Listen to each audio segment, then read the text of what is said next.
নমস্কার শিক্ষার্থীরা, আমি রাজেশ চন্দ্র দাস। আজকে আমি আপনাদেরকে মহামৃত্যুঞ্জয় মন্ত্রটি সম্পর্কে বলবো। আমি এখানে মহামৃত্যুঞ্জয় মন্ত্রটির সঠিক উচ্চারণ, মন্ত্রটির অর্থ এবং এটি পাঠের উপকারিতা সম্পর্কে আপনাদেরকে বলবো। প্রথমে আমি মহামৃত্যুঞ্জয় মন্ত্রটির সঠিক উচ্চারণ আপনাদেরকে বলছি। মহামৃত্যুঞ্জয় মন্ত্রটি ভগবান শিবের কর্তৃক প্রণীত মন্ত্র। এই মন্ত্রটি পাঠ করলে আপনি মৃত্যুকে জয় করতে পারবেন। মৃত্যুকে জয় করা মানে আপনি মৃত্যু থেকে বাঁচতে পারবেন এরকম না। মহামৃত্যুঞ্জয় মন্ত্রটি পাঠ করলে আপনি অকাল মৃত্যু থেকে বাঁচতে পারবেন।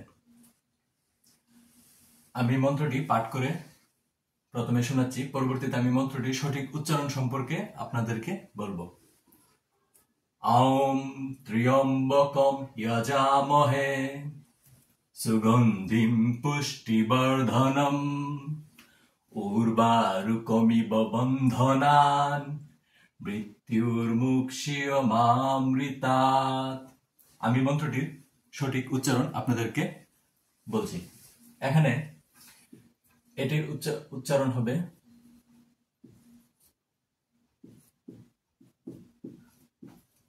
আউম। সংস্কৃতে এটির উচ্চারণ আউম। পরবর্তীতে এটি হবে এরকম।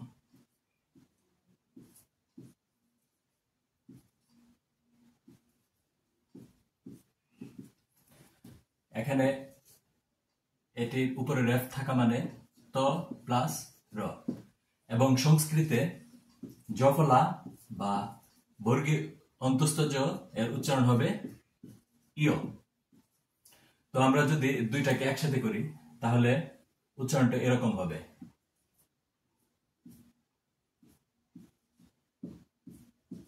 ত্রিয়। আর সংস্কৃতে অনুসারের উচ্চারণ হবে ম। তো এটির উচ্চারণ, সঠিক উচ্চারণ হবে এটা ইয়। তো প্লাস র প্লাস ইয়, তাহলে এটির উচ্চারণ হবে ত্রিয়। আউম ত্র্যম্বকম। ত্র্যম্বকম অনুসারের উচ্চারণ হবে ম। জ, আমরা একটু আগে বললাম আপনাদেরকে সংস্কৃতে জয়ের উচ্চারণ হবে ইয়। সেক্ষেত্রে এটির উচ্চারণ হবে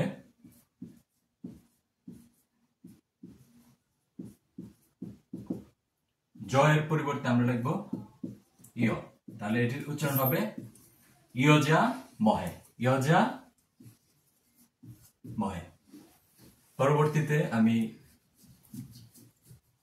সুগন্ধিম, এটি অনুসারের উচ্চারণ আমি একটু আগে আপনাদেরকে বললাম অনুসারের উচ্চারণ হবে ম। সেক্ষেত্রে এটির উচ্চারণ হবে সুগন্ধিম। সংস্কৃতে দন্ত স-কে স্বরূপে উচ্চারণ করা হয়। দন্ত স-এর উচ্চারণ হবে স এর মতো। সেক্ষেত্রে এটির উচ্চারণ হবে সুগন্ধিম। আর এটি তো আপনারা দেখতে পাচ্ছেন পুষ্টি বর্ধনম। পুষ্টি বর্ধনম। পরবর্তীতে আমরা নিচের লাইনে আসতেছি। এখানে উর্বারুকম ইব, এটি একসাথে উচ্চারণ হবে উর্বারুকম ইব বন্ধনান। বন্ধনান, এটির উচ্চারণ আমি আপনাদেরকে দেখাচ্ছি। এটি একটু ভালো করে দেখেন। এটি এরকম উচ্চারণ হবে মৃ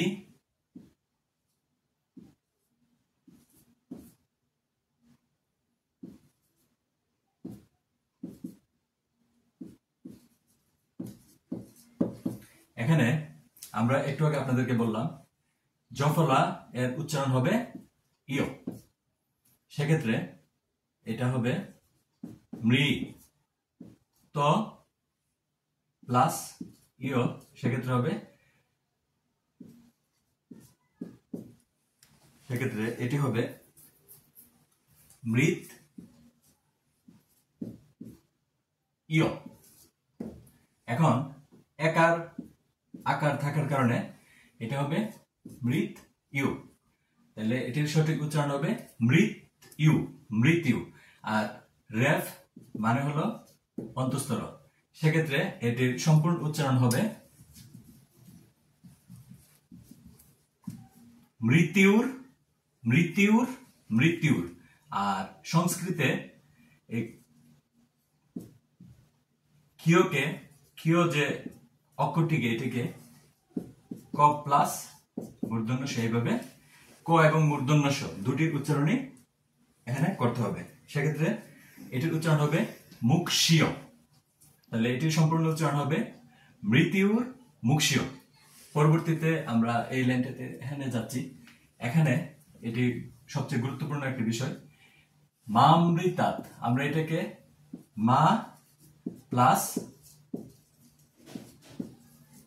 অমৃতাৎ এরকম ভাবে উচ্চারণ করব। যদি আমরা এরকম ভাবে উচ্চারণ না করি তাহলে মন্ত্রটির অর্থ পরিবর্তিত হয়ে যাবে এবং আমরা মন্ত্রটি পাঠ করার যে সঠিক উপকারিতা সেটি থেকে বঞ্চিত হব। মন্ত্রটি পাঠ করলেও আমরা এটার যে প্রকৃত ফল সেটি আমরা পাবো না। সেক্ষেত্রে আমি মন্ত্রটি আরেকবার পূর্ণরূপ উচ্চারণ করে আপনাদেরকে শোনাচ্ছি। ওম ত্র্যম্বকম যজামহে সুগন্ধিম পুষ্টিবর্ধনম উর্বারুকমিব বন্ধনান মৃত্যুর্মুক্ষীয়মামৃতাৎ। তো আপনারা এই মন্ত্রটি সঠিক উচ্চারণ সম্পর্কে জানলেন। আশা করি আপনারা মন্ত্রটির সঠিক উচ্চারণ এখন পারবেন এবং আপনারা মন্ত্রটি সঠিক উচ্চারণ করেই মন্ত্রটি জপ করবেন। যে কোনো মন্ত্র যদি আপনি 108 বার জপ করেন সেক্ষেত্রে মন্ত্রটির সঠিক উপকারিতা আপনি পাবেন। এখন আমরা মন্ত্রটি পাঠ করলে যে এই মহামৃত্যুঞ্জয় মন্ত্রটি পাঠ করলে আপনি কি কি হবে, আপনার কোন ধরনের উপকারিতা পাবেন। এই মৃত্যুঞ্জয় শব্দের সঠিক অর্থ মৃত্যুকে জয় করেছে যে। এখন এই মন্ত্রটি পাঠ করলে যে আপনি মৃত্যুকে জয় করতে পারবেন সেরকম নয়। মৃত্যু যেহেতু আপনার জন্ম হয়েছে সেক্ষেত্রে আপনার মৃত্যু অবশ্যম্ভাবী, তবে আপনার যাতে অকাল মৃত্যু না হয় সেই জন্য আপনি এই মন্ত্রটি জপ করবেন। এই মন্ত্র পাঠের মাধ্যমে আপনি পূর্ণ আয়ু লাভ করবেন এবং আপনি পূর্ণ আয়ু লাভ করতে পারবেন।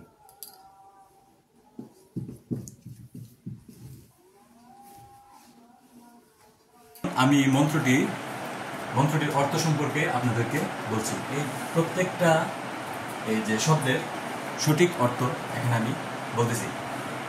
ওম একটি পবিত্র শব্দ। ওম এটি সৃষ্টির, এই শব্দ থেকে সৃষ্টির সূচনা। ওম ত্র্যম্বকম, 3 চোখ আছে যার। এখানে মহাদেবকে উদ্দেশ্য করে এই কথাটি লেখা হয়েছে, এই শব্দটি লেখা হয়েছে। যজামহে, যার আমরা পুজো করি। এখানে মহাদেবের কথা বলা হয়েছে, মহাদেবকে যাকে আমরা পুজো করি। সুগন্ধিম, সুগন্ধযুক্ত। পুষ্টি, যা শক্তি যোগায়। বর্ধনম, যা বৃদ্ধি বা শক্তি দেয়। উর্বারুকম ইব, শশার মতো।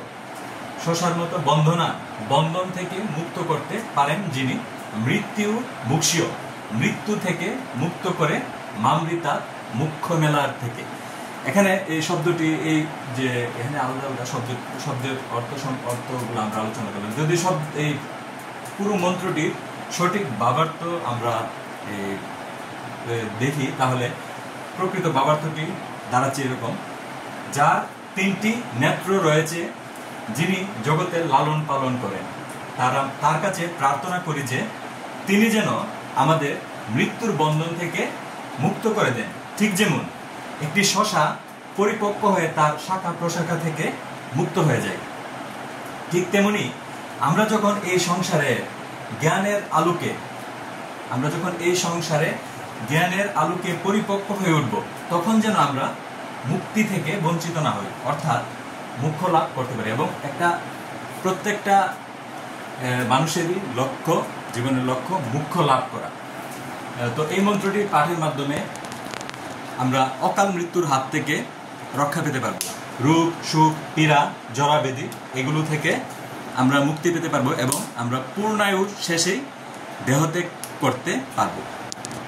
তো আমি আশা করি আপনারা এই মন্ত্রটির সঠিক উচ্চারণ এখান থেকে আমি যতটুকু সম্ভব আপনাদেরকে বললাম, আশা করি আপনারা এতে উপকৃত হবেন এবং আপনারা মন্ত্রটির সঠিক উচ্চারণ সহ পাঠ করবেন। ধন্যবাদ সবাইকে, নমস্কার।